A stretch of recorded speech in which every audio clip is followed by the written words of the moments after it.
Why, hello, and welcome back to another episode of Voice of the Rings. I'm your host and guide, Zollin Ironshield, as always. And today, we're gonna do a breakdown of, is it possible for them to have survived in the explosion in Rings of Power? And we're gonna do it with a little realism, and of course, right off the bat, let me just say, you guys, it's a fantasy show, okay, before you all say in the comments, it's a fantasy show. I like a little realism in my fantasy, so again, I enjoyed it. And there's some stuff I want to point out that I thought was very cool about the Eruption too. Again, spoilers, Mount Doom erupts in the Rings of Power, alright? But what we're going to compare it today to is we're going to compare the explosion of Mount Doom during the Rings of Power episode 6, to the explosion in the end of the Return of the King and Frodo and Sam, right? When they drop the ring in and it bubbles over and explodes, right? Which one's survivable? Are any of them really survivable? Is there any chance to survive anyone in reality, right? If there wasn't some magical thing or something, right? Right? So that's the goal and breakdown of this video today. I want to make it too long. Again, I had a couple people who really wanted me to do this. I did a bunch of work before this, studying, and I have a geologist for a mom, and she's fantastic, and she even wrote us up a thing that we get to use right now. Again, I'm going to try to make this not too long and too schoolish or anything. We're just going to get to some points and talk about it real quick. And we have to know a couple terms, though, that a lot of people use the term pyroclastic flow, which is technically correct, but it is a very broad term when it comes to volcanoes, all right? The better term for the big cloud that you see come at Galadriel in the movie is actually a Nuee, Ardente, which is a French word if you want to know some French, all right? So let's get straight into it. I've got stuff all ready, and let me flip over to my other view here for you. Here we go. All right, so let's get straight into it. So again, here's a shot, right, from the explosion in the Rings of Power. By the way, I would like to shout out one realism thing that I really thought was good, which you know if you watched my review, is I really did find it very interesting how they made it go off, right? With the lake and pouring it in. That is a very realistic thing. We'll talk about that right now. So that I really did enjoy, all right? So let's go over this right now together. Here we go. So I'm going to go through a few things we need to realize, okay? Pyroclastic flow, right? A lot of people are throwing this term around. It is correct. They're not wrong. People aren't wrong using this term. A dense, destructive, massive, very hot ash, lava fragments, and gases ejected from a volcano, typically flowing at downspeed at great speeds, right? But pyroclastic flow can also mean sometimes volcanic lava flow, right? So it's a very broad term. So now we need to know two other terms real fast. This is all I'm gonna do. No more school stuff after this, I promise. And so here's a Nuee Ardente, right? Again, which is a more French term. It's an cloud, you can read it right there for yourself. Gas cloud here of ash and lava fragments ejected from a volcano or part of a pyroclastic flow. See how it's like a smaller, it's inside, okay? So it's a little bit more of a direct term. You were talking about a hot ashen cloud. And we're gonna go over it even a little bit more right now because my mom wrote up a really awesome thing for us to see that will really help you guys out. Again, if you're really confused on this thing, I wanted to put some realism, right, into this whole situation with the volcano, right?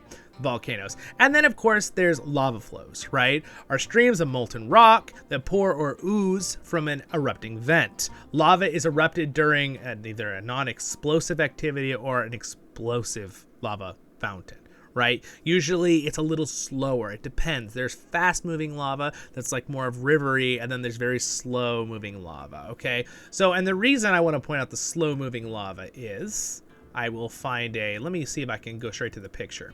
You guys need to see this. Here's a picture from real life, all right? These people are right next to a lava flow, which could also be a pyroclastic flow, right? Because that term kind of encompasses both, even though it also means the explosion one. Again, that Google term, be careful with Google, because I looked into that more, even though that Google term says an explosive ash cloud. It actually can also mean pyroclastic flow, this kind of lava, slow-moving lava. So it's kind of an encompassing term. That's why I like the Nuee Ardente better for what we see in the Rings of Power with the big cloud wave of smoke, okay? But again, they're very close to lava here, and they're not burning, right? Burning up. It's because it's very slow. It does let off a lot of heat. You can't be right above it, right? Because heat rises. So if you're right near it, you're okay. But if you put your hand over it, only a foot or two over it, your hand's going to probably I don't know, might start on fire depending on how hot the lava actually is at that moment. So you should be careful or get burnt really bad. You know what I mean? It'd have to be really hot to start on fire in that very moment. All right, so now I want to bring up for you, we're going to hold off on this right here. So let's talk about this. Here's what I thought was cool, the realism. So if you see right here, this is it's the subduction zone, all right? So basically one other term that you guys need to know about on our planet here on Earth is that we have the plates, right? All our plates all around the world underground that push against each other. That's why mountains are formed. It causes volcanic things. That's what you're seeing with the subduction zone, right? It also causes water to go down in there. But besides ocean water getting into the magma chamber, which is down here at the bottom, you also can have lake water or an underground river get in and break through and go into a thing, and that will cause pressure, right? Which sometimes will cause an eruption, right? Or an explosion, right? Out of the top. Eruption is the correct term for a volcano, by the way, for all of you guys who want to be really nerdy about your science. And then that causes, as you can see, we could have many different kinds of clouds come out, okay? We could have eruption cloud, right? Which is an ash cloud, which is basically just ash out of the top and flowing down ash. You could have, again, the pyroclastic flow. They kind of just point at both the ash coming off and the lava pouring out right there. It kind of could be that whole area. It's kind of everything coming out during an explosion. And then of course volcanic bombs are basically what we see in the Rings of Power, so that's kind of realistic, right? With the big fiery rock balls landing everywhere and putting everything on fire. That's a very real thing. That really does happen. So I like that. Very real. You get acid rain sometimes after a volcano, which means it's very acidic. It doesn't necessarily mean if it rains on you, you're going to burn like acid you think from, not always. It could hurt your eyes though. But it's usually very just acidic from that ash that's in the clouds because of it. And that can burn things. It can hurt plants. It can mess up marble and different rocks and stuff. So it's still not good to be in it if that's happening. And then, of course, lava can also cause those little vents on the side over there that cause hot springs, right? Where you see that little lake and it's heating up and you get Old Faithful, right? Like erupt, those kind of things. So let's keep going. Here's another more in detailed one again. Got classic lava bombs, a little more details, but we'll just keep going. Too wordy. There's a couple different kinds of volcanoes, right? We got fissure volcano, shield volcano. Of course, my favorite. No, just kidding. It's a shield. I would assume that Mount Doom is a composite volcano, probably, or maybe a caldera. Probably a composite volcano, the way they make it look, at least in the movies. I'm not sure what Tolkien would have thought on that, but there's a couple more ideas of it. Again, this is the composite volcano. It's more of just the eruptee all by itself kind of thing. It doesn't have little calderas or like shields. It's very violent, very tall, very pointy kind of thing. And then we got a couple more shots. This is a real shot of a volcano going off. Now, as you can see, the ash going up in the air, all right, that ash could hurt you, but not like drastically. So real quick, so we don't bore you, we're gonna watch something real fast. We're actually gonna watch the part in the Rings of Power, okay? We're actually gonna watch it real fast. No sound. We're just gonna watch that like 30 seconds, and then we'll talk about it some more, okay? So again, we see this is why they were digging the thing. Made so much more sense by the end of episode 6. And then still, I thought it was very, very cool. That music does not fit what's about to happen. And then of course, they dig it into where the lava center is, right? Or we just talked about, right? The magma chamber, which is like, again, this whole part, I like it because there's some realism here. Granted, would just a lake of water cause it to go off? Maybe. There's other ways the volcanoes go off like that with just underground rivers, right? And pressure that builds. So this going off, totally fine. This is a bad eruption, right? A lot of volcanoes in Hawaii erupt very slowly, right? The lava comes out very, very slowly, right? But this volcano, Mount Doom, it goes off hardcore, right? It even makes a shockwave, which is a real thing. By the way, another thing I like to point out, there's a volcano that went off in 18... I forget the volcano's name right now. Just take my word for it. Went off, and it's a joke. It was heard halfway around the world. It actually was heard like almost halfway around the world. The shockwave and the sound wave was so loud, people were like, what was that? They never saw the volcano. They never saw the stuff. But the eruption was so loud in that moment that it caused a sound wave that people heard hundreds and hundreds of miles away. So that's realistic. The shockwave, right? along with then the wind that comes with it, right, after the shockwave hits. That's a very realistic thing from an anti-explosion perspective. But then, you know, you see this. Okay, so let's talk about this shot real quick for a second. Let's talk about this now that we've learned some terms. So that stuff coming off the top is explosions. So those things coming off the sides, right, that are falling, that start hitting them. Those are the fire, right, bombs, right, as they call them, or magma bombs or whatever. That coming down the side of the mountain there, really fast. If you notice, the top is coming out, but it's kind of like just making smoke. The animation's pretty good on this. What's coming down out of the bottom is coming at drastic speeds. All right. So now we need to talk about the drastic speeds. We're going to compare very soon. We're going to compare the drastic speeds of this to, we're going to Rings of Power to the Lord of the Rings eruption with Frodo and Sam. Okay. We are going to compare it by the end. Again, I will have a few timestamps to hop around if you want to, of course. So I need to bring up another thing. We're going to keep that pause for a moment. So we need to know a little bit more what a Nuee Ardente is. I'll go over this really fast and read it. My mom wrote this for us real quick. Very nice that she made this. She used to be a school teacher. But very short, very nice and to the point. So volcanoes. Not all volcanoes events create a deadly hot ash cloud. This is extreme. So Nuee Ardente is very, very, very unusual. What they show us in Rings of Power, from my perspective, and also what my mom thinks as a geologist, it looks a lot like a Nuee Ardente, okay? And the reason for that is the fact, we'll go over that in a minute with a few more pictures and watching that video, is that when the cloud is moving, it's extremely fast along the ground, right? And if you look, it looks like there's fire in it. It looks hot. And when things it comes up to, before it even touches the things, they're already on fire, the way they animated the movie. Now, it could just be cool for the movie, right? Fantasy for the movie. But what I take away from that is a hot ash cloud moving real fast, Nuee Ardente. Okay, so what is a Nuee Ardente, okay? Boom. Instant pillar of salt. Okay, so the reason my mom wrote that, you'll see in a moment here, okay? I did a lot of studying too on the side, but it's very nice she wrote this. So we're going to use it. Nuee Ardente, French for glowing cloud. Again, what we see in Rings of Power, the cloud is glowing inside, so we know it's a superheated ash cloud, right? As we can see here. When the volcanoes erupt, these are other Mount Vesuvius, Mount St. Helens. Both of these had this, right? They were massive eruptions. You probably heard Mount St. Helens, right? Or Vesuvius. They're both pretty famous, right? In the last several hundred years. An explosion of a superheated gaseous ash cloud rockets out and races down the slope at scalding, suffocating speeds that no one can outrun or withstand. Okay, my mom's being a troll here. She said, except for Galadriel, of course. She's got a sense of humor. But again, a lot of people survived it in Rings of Power. It wasn't just Galadriel. But yeah, anyway, moving on. That is funny. The air is sucked away and all life in its path is incinerated. The reason for this is, okay, for argument's sake, so this is if it's possible to survive it, okay? If you could move faster than 300 miles per hour, let's do a little conversion for our friends in Europe. 300 miles an hour in Celsius. All right. Okay. 300 miles an hour in Celsius. Of course, it doesn't do it immediately. All right, it doesn't want to do the conversion. Oh, there we go.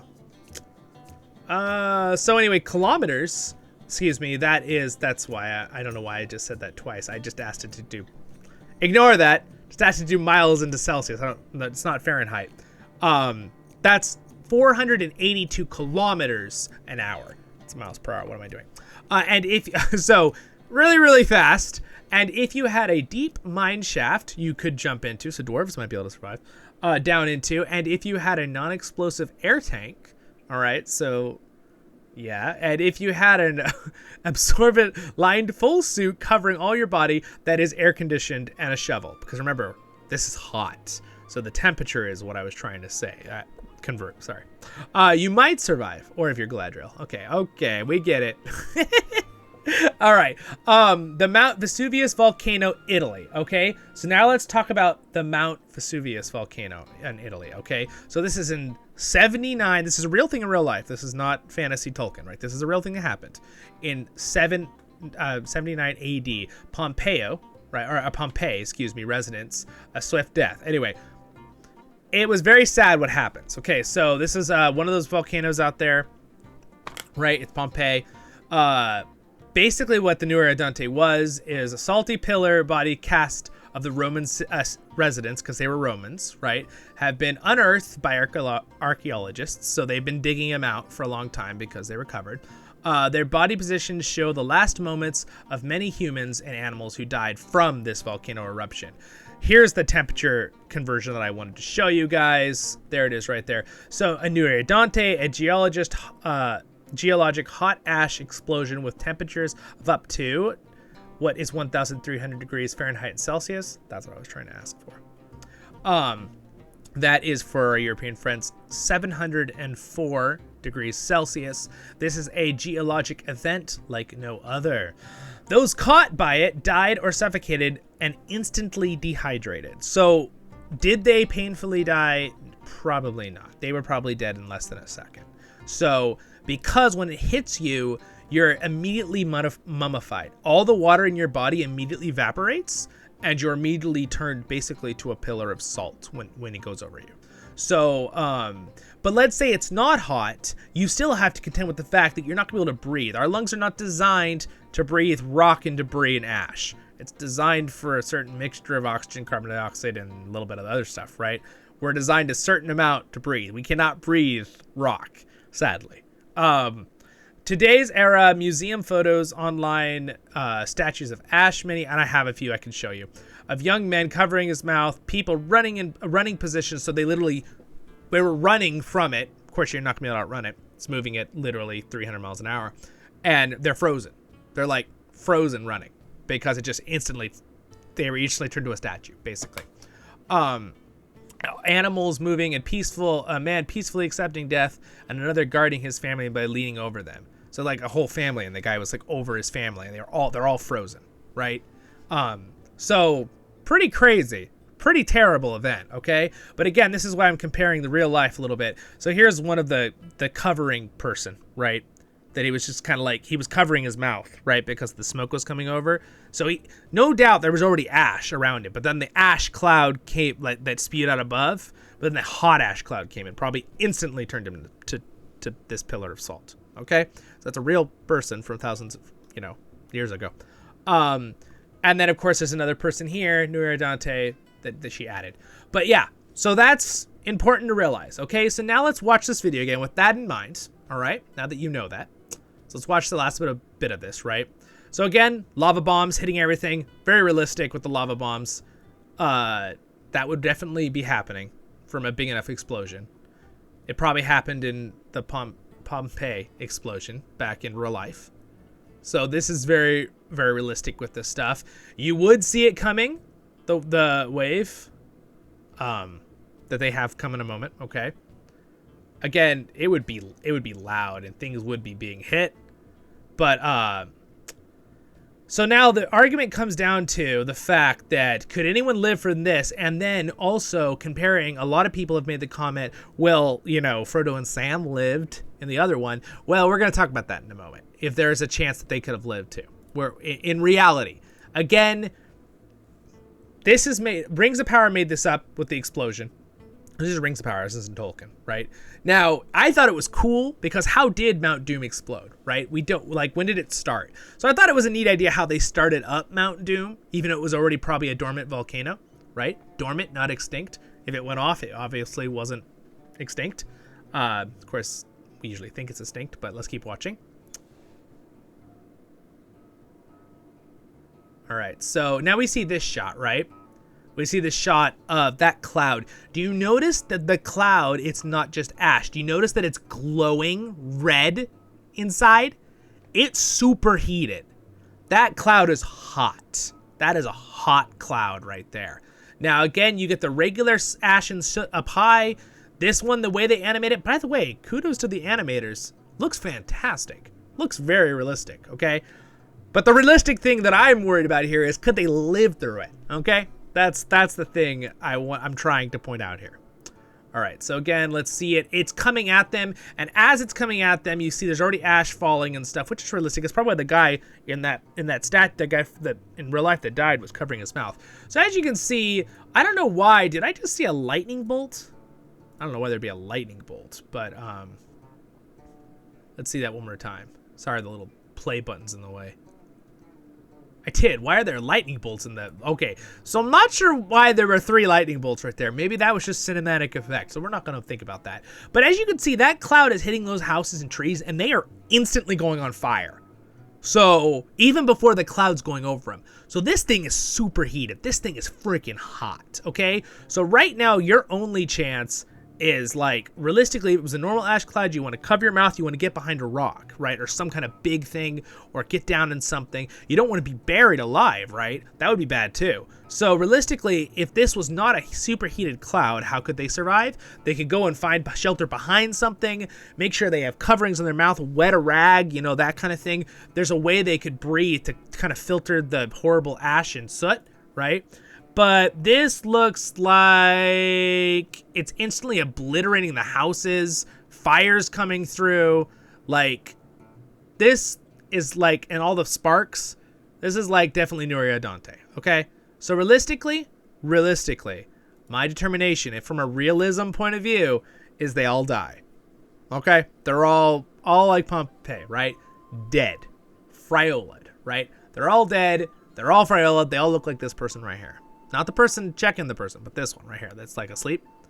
Like laying down. This person was literally sleeping. He didn't even know they were killed, right? So, a lot of people didn't know in the town, obviously, because a lot of people were sleeping. It was like early in the morning when it happened in the history of the real one. So, it's like, right? It's like, that's kind of weird, right? So, we're going to bring back up this for a second, and then we're going to do some comparing here, okay? So, let's go past our terms here. All right, and then let's talk about... All right, so again, these are some real explosions throughout history. Here's a shot of an explosion. A lot of times, little thing, this will be important for a minute in the video in the future, they'll explode to the side, right? A lot of people know that Mount St. Helens, when it exploded, the side blew out, right? And it just destroyed the entire forest, destroyed the lake. The lake was gone, right? Like the lake just got blown away, melted kind of thing. So a lot of times they will blow out a side. They don't always blow straight out like Mount Doom did in the video, but there are volcanoes that blew straight out too, of course. So again, here's a shot of the one from Rings of Power again. It looks pretty darn deadly, you guys. Pretty darn deadly. So we know our terms now. Let's compare it to Frodo and Sam now, shall we? Let's not prolong this too much. So my vote is they die. So in Rings of Power, realistically. Now it's a movie. We can let it slide, right, to enjoy it for fantasy's sake, right? But again, I really like a tiny bit of realism with my fantasy, even if there's an explanation. I just want an explanation, right? I just want it to be like, well, they survived because Galadriel used a magic shield. That would have been fantastic. Wouldn't that have been cool, guys? I would have loved to see Galadriel do some magic and just block for like a bubble for the whole village and just goes around them. That would have been so cool. They missed it. They missed an opportunity there. Because for one, Galadriel didn't use any magic in season 1, and she should be able to at this point. So that would have been really cool for me and for all of us fans. We would have liked to see some Galadriel magic. And that would have literally caused this whole idea of, well, how did they survive? That idea would have totally been out the window. Who would have cared? Now, realistic people have been like, well, normal people couldn't use magic. Well, no, it's Middle Earth. Of course not. But that would have been a cool reason, right? Or some other reason. Now, another reason could be, of course, maybe Galadriel has higher heat tolerance and doesn't dry out from 300 degrees. Well, the problem with that is we know for a fact that elves and humans, this is lore accurate, could not fight dragons in the first age like the dwarves could, because the elves and humans would get fire blasted in their armor and their shields, and they would fry in their shields and die, in their armor and die. But the dwarves, they can withstand tons of temperature, like 200-300 degrees, or whatever the temperature of the dragon fire was, and in their armor, even though they were blocking the flames, they wouldn't fry in their armor. They would be okay because they have a super high heat tolerance. So a dwarf living through this would be much more realistic than an elf or a human. Okay? So, little side note. But I still think a dwarf would die because of the massive amount of dryness and heat. Even with the heat resistance, I think it would probably still kill them.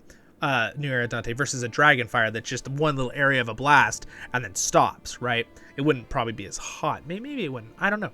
That's a fantasy thing. We could break that out in another video. But that's what's important to think about, right? So realistically, I think what they could have done here to make this more realistic is have Galadriel block it for them with some magical spell. That would have been a perfect acceptable fantasy way to make this not unrealistic, right? Even from a fantasy perspective, unrealistic, okay? Because there's got to be a little bit of realism within your fantasy, or suddenly it breaks down, right? For being like, well, how did they survive that, right? Unless you just totally overlook it, and you're like, whatever, you know what I mean? Which is kind of what we have to do at this point. But now let's look. Here's some more shots of people from the Pompeii, right? They're just literally just frozen. Just frozen. Like some of them were even in running positions, frozen, right? So, or dehydrated, right? So again, you already saw that shot. So now let's talk about Frodo and Sam real quick, all right? To finish up the video. Frodo and Sam's explosion, was it realistic from the movie perspective? So we know that it happened in the books, but Tolkien doesn't say exactly how the lava happened. Of course, in the movies and Peter Jackson's adaptation, just like in Rings of Power, they made make it look way fancier. But I would argue that there's a much higher chance in The Return of King that it's much more realistic, even from a fantasy perspective, of them surviving for a little while. Okay? So they get on the rock, lava starts flowing around them. The explosion does happen. This is from the Return of the King. You're like, oh my gosh, well, there's some of the stuff flying out the side. But when the way they show the explosion in this movie, it goes out the one side. They're right here on the flow side, right? Which is very lucky for them in the movie, right? Because if the other side would have came down, they would have been can't breathe. That other word. You know what I'm trying to say. They would have died from being asphyxiated. That's the word I'm looking for. By the smoke and the, ash, right? You can't breathe that. So obviously they were lucky in that way, right? For the movie's version. Now Tolkien might have had a whole nother idea in his head that they were totally fine and it was exploding, but there was no lava around and there's no stuff, right? Because I'm sure he thought about this stuff. That's why Rings of Power, again, that's not off any of Tolkien's stuff. Whereas Frodo and Sam, the volcano does start exploding, right? Kind of thing in the story. And then of course the eagles come and save them. Now again, people are like, well, aren't they, this is hundreds of degrees, this lava, they're going to be fried by then. Well, here's the thing, it's a big rock and heat rises, right? It's probably real hot, but if the lava just started going around them and it's only been like 2 or 3 minutes, that heat is rising. As long as they're not putting their arms and hands out above where the heat is rising from the lava, the heat doesn't necessarily just go whoop around at the top of the thing immediately, right? Especially because it's just going down, just heat coming off the lava, right? So there's a possibility they could have survived. Now, is there an argument that they probably would have died here, realism? Yeah, there's an argument for that still, of course. But there's a bigger argument that there's a chance they could have survived this, depending on the temperature of this lava, right? Now, lava usually is pretty dang hot, so who knows? But usually, now here's the argument though, again, to show you these people. Okay, again, this lava is like 2 or 3 feet from them, right? Just like it was for Frodo and Sam. And they're just taking pictures in front of it, right? It's hot, I'm sure, but it's probably, again, it's flowing like Frodo and Sam's. Now, Frodo's and Sam's explosion, there's the big difference, you guys, for the end of the video here. The big difference is theirs was just a lava flow. And it blew out the one side, but it was not a Nuee Ardente. It really didn't have the pyroclastic. I mean, I guess you could call some of this lava pyroclastic flow too, right? But again, that's why I wanted to teach you the Nuee Ardente word for this video, because it's a little bit more precise. Because the pyroclastic flow only really works. I mean, it's kind of like an all-encompassing explosion from volcano stuff. Could be the lava, could be the smoke, cloud that's overheated. It could kind of be all of them, right? Lava flow, all that kind of stuff. So anyway, what do you guys think? Don't forget to throw a like on here and subscribe if I did earn it and you did find this interesting. Again, I don't usually just do kind of like lore videos with a little bit of learning here and there of real terms like this. I had fun doing this. I was asked to do this by some people. we were having fun talking at a live stream thing, and a bunch of people were like, oh, you know, you should do something on that. And I was like, okay, I'll make a video. So anyway, hopefully that helped you out. Hopefully you learn some real history and learn some real terms and how it works with volcanoes. Again, this isn't to make you dislike Rings of Power, guys. Like, I thought it was cool that the way they made Mount Doom explode was realistic, with the water being funneled into the magma chamber. I don't think it's realistic that they would have survived. I think there should have been some kind of fantasy reason that Galadriel and the Numenorians and the people of Southlands would have survived. That would have been nice for me. Again, you can kind of overlook it because it's not the end of the world for the whole episode and series, but it would have been it's a lot less believable they would survive than Frodo and Sam. Frodo and Sam, much higher chance that they survived this, right? From the movie perspective. Again, I don't know how Tolkien envisioned Frodo and Sam, if he envisioned them being surrounded by lava. He might not have. He might have just thought they were running and lava's coming out of the volcano back there and they're trying to leave, and then the eagles come and save them, right? Again, the books are a lot more precise by Tolkien with things. But again, I still think that Peter Jackson's is a little bit more believable than the Rings of Power version. So, anyway, there's the comparisons because I had some people ask me about that. You guys have a great and wonderful day in Middle-earth. Thank you to my wonderful patrons for their support. Thanks to my awesome geology mom who made that little slide thing for us there with some information. That was pretty cool. So we can learn a little bit of stuff. Subscribe button's here in the clouds if you want to subscribe, if I earned it. Next episode's up there for this playlist, and Electric Tama Maiden content's over there with voiceovers in Lord of the Rings Online, where we have a lot of fun. All right. You guys have a great day in Middle-earth. I'll see you on the next episodes of Voice of the Rings. Leave your comments. I would love to hear what you guys think about these things, and love extra fun input and see what you guys all think about all this stuff. Have a great day in Middle-earth, my friends. We'll see you on the next episodes of Voice of the Rings. Stay happy. See ya.